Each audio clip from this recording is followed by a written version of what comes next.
สบายดีเนาะมื้อนี้ก็เข้ามาพบกับบ้านสะพายชาแนลเนาะมื้อนี้รายการพาชมสะพาย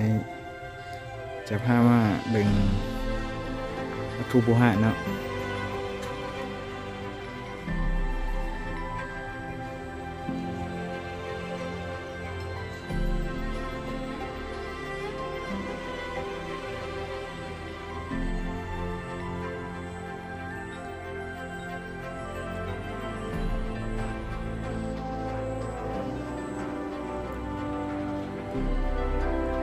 อาทิตย์นี้จะมาถ่ายข่าวๆสู่ฟังเนาะเพราะว่าอาทิตย์หน้าเราจะรีวิวเต็มเนาะเกี่ยวกับวัดอรัญญวาสีเนาะก็คือวัดธงโพไซ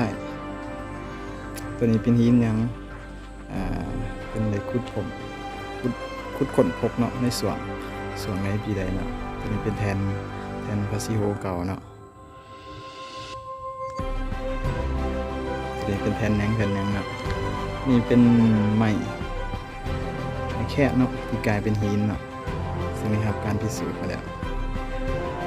ตัวนี้เป็นหอไหวหอพระเจ้าศิโฮรังใหม่เนาะ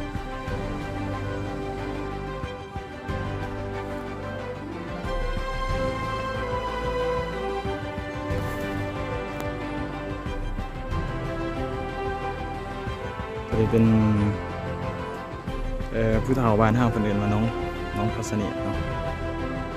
สนิทคือว่าน้องคณิแต่ว่าประวัติความเป็นมาแนวใดนี่มันแนวไรสิเรารายละเอียดสู่ฟังอีกตอนใหม่เนาะ